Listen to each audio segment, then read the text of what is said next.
Hi students, हमारा आज का जो टॉपिक है वो है परऑक्सीजोम एंड ग्लाइऑक्सीजोम। ठीक है। इससे जो प्रीवियस हमारा लेक्चर था उसका नेम था लाइजोसोम्स, और लाइजोसोम्स का जब मैंने एंड किया तो मैंने कहा कि इंशाल्लाह जो है हम नेक्स्ट वीडियो में मिलेंगे जिसमें हम परऑक्सीजोम एंड ग्लाइऑक्सीजोम जो है उसको डिस्कस करेंगे। तो अब हम जो है वो आ गए हैं, अब इसको स्टार्ट करते हैं। लेकिन एक चीज़ वीडियो स्टार्ट होने से पहले, जो स्टूडेंट्स डायरेक्ट परऑक्सीजोम एंड ग्लाइऑक्सीजोम को देख रहे हैं वो एक दफ़ा पहले लाइसोसोम्स को देख लें, फिर इस टॉपिक को देखें, क्योंकि ये टॉपिक जो है ये उसके बिल्कुल इंटरकनेक्टेड है। ठीक है जी। सबसे पहले मैं बात करता हूँ एक सेल की। ये मेरे पास एक सेल है, इस सेल के अंदर ये एंडोप्लाज्मिक रेटिकुलम है और ये गाल्जी बॉडीज़ है। एंडोप्लाज्मिक रेटिकुलम के ऊपर भी मैंने एक पूरा टॉपिक पढ़ाया है, गाल्जी बॉडीज़ के ऊपर भी मैंने एक पूरा टॉपिक पढ़ाया है। ठीक है जी। तो देखिए स्टूडेंट्स, एंजाइम, बहुत से केमिकल्स, डिफरेंट सब्सटेंसेस जो एंडोप्लाज्मिक रेटिकुलम में जिनकी फॉर्मेशंस होती है वो मूव करके आते हैं गाल्जी बॉडीज़ के पास, और यहाँ पे आकर वो पैक होते हैं और वो फंक्शनल होते हैं। जब वो फंक्शनल होते हैं, ऐसे एक वेजिकल है, इस वेजिकल्स के अंदर डिफरेंट एंजाइम पैक कर दिए गए। यहां पे मैं आपको एक चीज बताऊं, सेल के अंदर एंडोप्लाज्मिक रेटिकुलम, उसके साथ गाल्जी बॉडीज से कुछ वेजिकल रिलीज हो रहे हैं। वो जो वेजिकल्स है ना, उसमें से कुछ लाइसोसोम के तौर पे काम करेंगे। वो वेजिकल जो गाल्जी बॉडीज रिलीज कर रही है उसमें से कुछ लाइसोसोम के तौर पे काम करेंगे, कुछ जो है वो परऑक्सीजोम के तौर पे काम करेंगे, और कुछ जो है वो ग्लाइऑक्सीजोम के तौर पे काम करेंगे। तो फिर अब मैं आपसे क्वेश्चन पूछता हूं आपसे, अगर मैं आपको कहूं कि ग्लाइऑक्सीजोम जो है ये कहां से रिलीज हुआ तो क्या आंसर होगा आपका? मेरे ख्याल में आप बताएंगे कि जी गाल्जी बॉडी से। और मैं पूछूं कि गाल्जी बॉडीज के पास केमिकल्स कहां से आए तो क्या बताएंगे? Endoplasmic reticulum. और अगर मैं पूछ लूं कि एंडोप्लाज्मिक रेटिकुलम के पास वो एंजाइम कैसे बने तो आप उसका बताएं कि जी वहां पर राइबोसोम्स हैं जो इसको बनाते हैं। ठीक है जी। जब भी आप परऑक्सीजोम को देखें, यहां पे ये जो इसके अंदर एक छोटी सी ऑर्गेनेलिज है, क्योंकि जितनी भी मेम्ब्रेन बाउंड स्ट्रक्चर्स हैं उसको हम ऑर्गेनेल्स कहते हैं। अगर मैं इसको एलैबोरेट करूं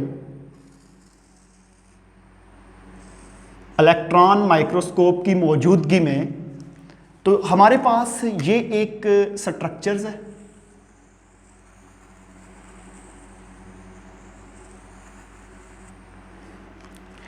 इस स्ट्रक्चर्स के अंदर डिफरेंट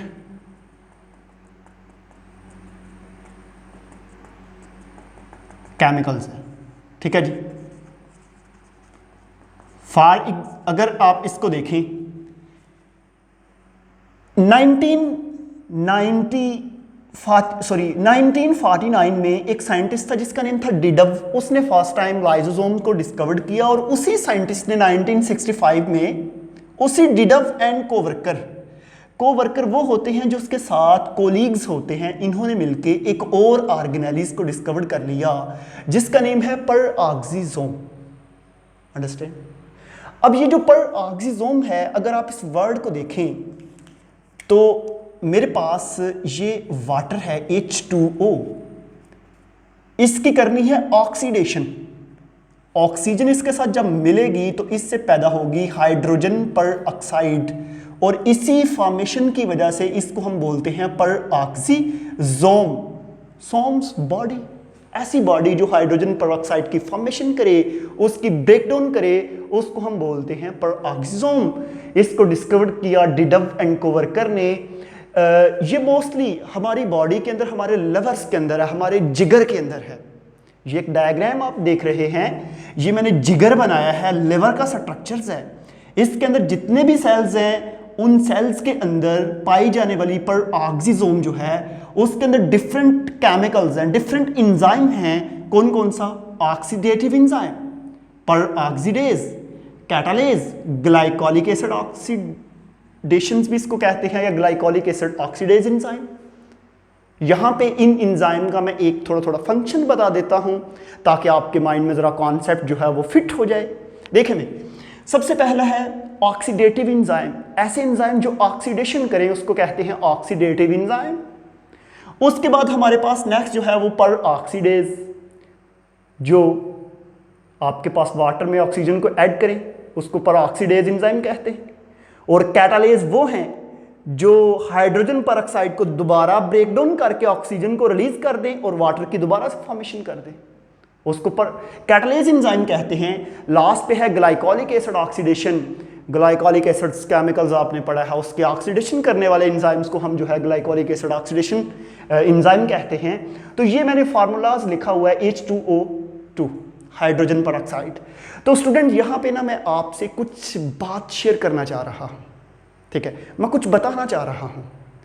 असल में हमारी बॉडी के अंदर एक मैकेनिज्म होता है जिसको हम बोलते हैं रेस्पिरेशन। वो जो रेस्पिरेशन मैकेनिज्म है ना, उसमें उसके 4 स्टेप हैं। सबसे लास्ट का जो स्टेप है उसको बोलते हैं रेस्पिरेटरी चेन। रेस्पिरेटरी चेन का जो एंड प्रोडक्ट है वो वाटर है।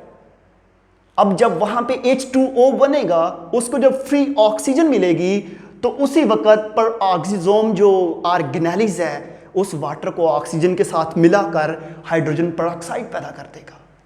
ठीक है, यहां पे एक चीज ध्यान में रखनी है, किसी भी सेल के अंदर हाइड्रोजन पर ऑक्साइड की एक खास अमाउंट होती है। अगर उसकी अमाउंट एक्सीड कर जाए तो उससे ये सेल के अंदर टॉक्सिसिटी क्रिएट करती है। ऐसे लोग जिनकी बॉडी के अंदर, सेल्स के अंदर, स्पेशली जो आपके हेड रीजन के सेल्स हैं, उनमें अगर हाइड्रोजन परऑक्साइड की केमिकल्स की एक्सीडिंग हो जाए तो उससे उनके हेयर जो हैं वो ब्लैक की बजाय ब्राउनिश से होते हैं।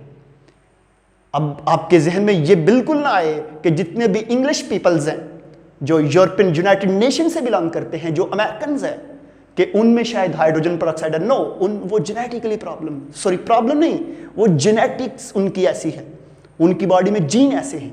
हमारी बॉडी के अंदर जीन और तरह के हैं, अंडरस्टैंड। तो उसके बाद पहले मैंने बता दिया ये सिंगल मेम्ब्रेन है, क्योंकि मुझे याद आ रहा है मैंने जब आपको साइटोप्लाज्म का टॉपिक पढ़ाया था तो उसमें मैंने 3 तरह की ऑर्गेनेलिज बताई थी।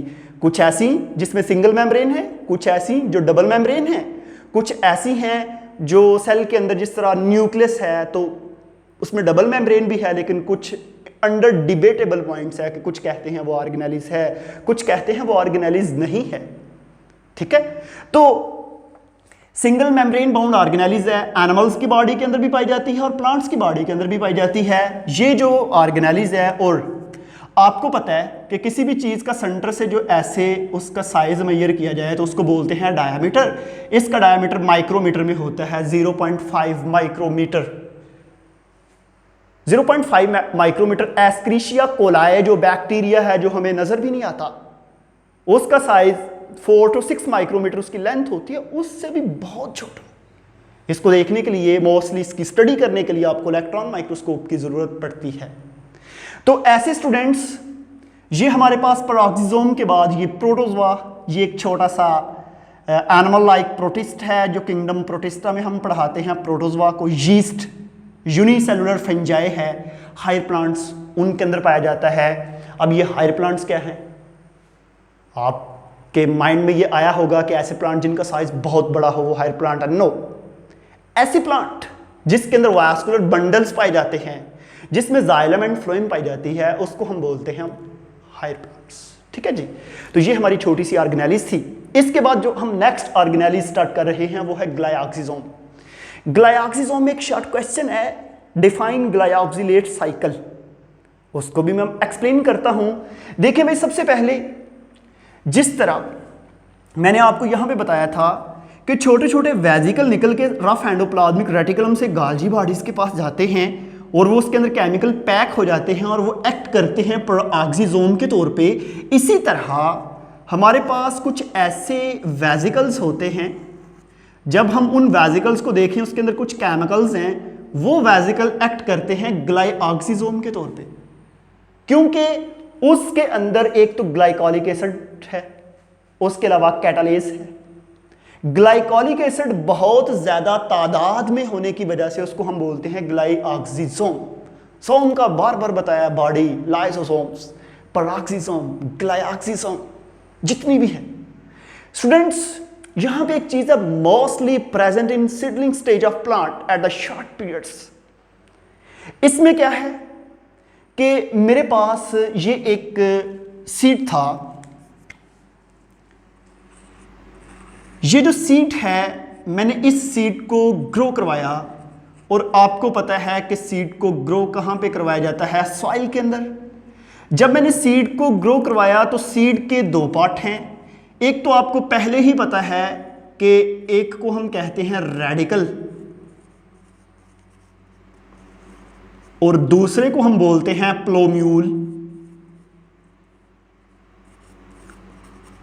यहां पे बड़ी इंटरेस्टिंग सी चीज जो है वो आपके साथ में डिस्कस करूं। स्टूडेंट्स, मुझे ये बताएं, आपसे मेरा क्वेश्चन है कि एक प्लांट है, वो खुराक कहां से लेता है?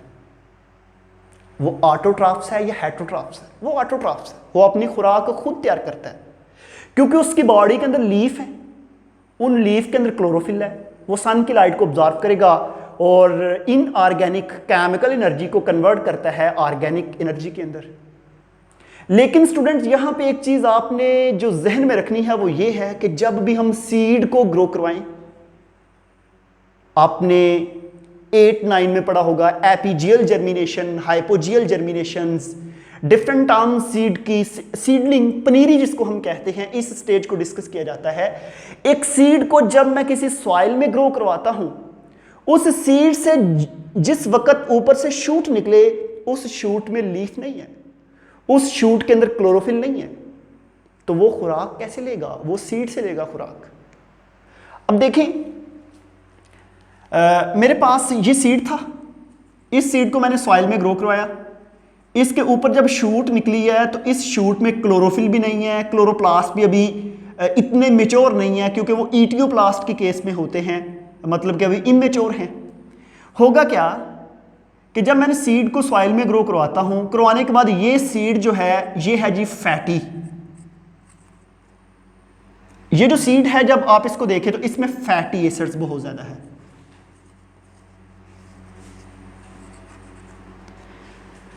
फैट जो है वो सीड को डायरेक्ट एनर्जी प्रोवाइड नहीं कर सकती।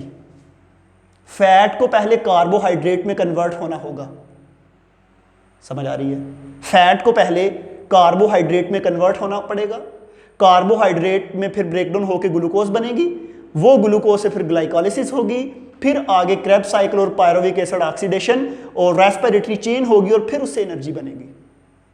तो जब भी आप एक सीड को देखें, सीड में जो फैटी एसिड है, फैटी एसिड की ब्रेकडाउन करके उसको कार्बोहाइड्रेट में कन्वर्ट करना और उसको सक्सिनेट में कन्वर्ट करना, इसको हम बोलते हैं ग्लाइऑक्सिलेट साइकिल। ऐसा साइकिल जो ग्लाइऑक्सिजोम में भी हो और वो फैटी एसिड को कन्वर्ट करे कार्बोहाइड्रेट में, उसको हम बोलते हैं ग्लाइऑक्सिलेट साइकिल। इसमें बहुत से कैटाबॉलिक एंड एनाबॉलिक रिएक्शंस होते हैं। सेकंड चैप्टर बायोलॉजिकल मॉलिक्यूल्स के अंदर आपने पढ़ा था कि जब बड़े मॉलिक्यूल्स टूट के स्मॉल मॉलिक्यूल्स में कन्वर्ट होते हैं तो उसको बोलते हैं एनाबॉलिक, और जब जब स्मॉल मॉलिक्यूल मिलकर बड़े मॉलिक्यूल बनते हैं तो उसको बोलते हैं एनाबॉलिक, और जब लार्ज मॉलिक्यूल टूट के स्मॉलर मॉलिक्यूल में कन्वर्ट होते हैं तो उसको बोलते हैं कैटाबॉलिक। इसके अंदर बहुत से छोटे मॉलिक्यूल मिलके बड़े भी बनते हैं और बहुत से बड़े टूट के छोटे भी बनते हैं। तो इसके अंदर जो है दोनों प्रोसेसेस होते हैं। फैटी एसिड से सक्सिनेट बनता है। स्टूडेंट्स, ये जो सक्सिनेट है ये क्या है? ये क्रेब्स साइकिल का इंटरमीडिएट है। क्रेब्स साइकिल के अंदर हमारे पास कुछ इंटरमीडिएट बनते हैं, जिसमें citrate, isocitrate, alpha ketoglutarate, succinate, fumarate, malate, oxaloacetate. ठीक है, ये जो डिफरेंट इंटरमीडिएट्स हैं उनमें से मैंने एक इंटरमीडिएट का नेम लिया जिसको सक्सिनेट कहते हैं। ग्लाइऑक्सिजोम ऐसी ऑर्गेनेलिज है जो फैटी एसिड की ब्रेकडाउन करके उसको सक्सिनेट में कन्वर्ट करेगी, और वही सक्सिनेट फिर यूज होगा जाकर किसके अंदर? क्रेब्स साइकिल के अंदर। ठीक है जी। उसके बाद ये एमसीक्यू जहन में रखना है कि ये प्रेजेंट ओनली शॉर्ट पीरियड, जब आप किसी भी सीड की ग्रोइंग करवाते हैं, जो ही उसमें सीडलिंग होती है तो उस वक्त ये इसके अंदर पाया जाता है, और बाद में जब प्लांट मैच्योर हो जाता है तो ये ऑटोमेटिकली डीजनरेट हो जाता है, खत्म हो जाता है। ठीक है, तो एक बात और एमसीक्यूज रखना है जहन में कि परऑक्सीजोम प्लांट और एनिमल्स दोनों की बॉडी में पाई जाती है। ग्लाइऑक्सीजोम जो है ये जस्ट प्लांट की बॉडी के अंदर पाई जाती है, और कुछ ऐसे प्लांट जैसा कि पी प्लांट, पाइजम सैटिवम, मटर का पौधा, उसका जो सीड है जब उसको ग्रो करवाएं तो उसके अंदर फैट्स नहीं है, उसके अंदर तो ऑलरेडी कार्बोहाइड्रेट है, तो उसकी बॉडी के अंदर ग्लाइऑक्सीजोम कभी नहीं बनती। यहां पे स्टूडेंट मैं आपसे पूछता हूं कि मुझे कोई 1, 2, 3 ऐसे सीड्स के नेम बताएं जिसके अंदर जो है वो फैट होती है, तो आपके जहन में आएगा जैट्रोफा प्लांट। जैट्रोफा के अलावा जो है एक रिंड प्लांट होता है वो, इसके अलावा जो है और बेशुमार छोटे छोटे ऐसे एग्जाम, जिस तरह आप उसकी बात करें पिनट रैकस हाइपोजियास को हम कहते हैं, उसके अंदर भी जब उसको ग्रो करवाते हैं तो उसके अंदर जो है ये ग्लाइकोलिक एसिड्स कन्वर्ट होता है और उसमें ग्लाइऑक्सिलेट साइकिल होता है, उसमें ग्लाइऑक्सिसोम फंक्शन करती हैं। इसके अलावा बहुत सी पल्सेस जिसमें प्रोटीन होती हैं और उसके साथ उनमें लिपिड्स भी होती हैं। ठीक है, और सीरियल क्रॉप्स जो हैं, दानेदार फसलें, उनके अंदर ये ग्लाइऑक्सिसोम की कॉन्सेंट्रेशन कम है has compare to fatty seeds. ठीक है, तो हम यहाँ पे अपने लेक्चर को वाइंड अप करते हैं। इंशाल्लाह हम जो है नेक्स्ट वैक्यूल के टॉपिक में मिलेंगे। तो आज का जो हमारा लेक्चर यहाँ पे स्टॉप होता है। तो स्टूडेंट आज के लिए थैंक यू।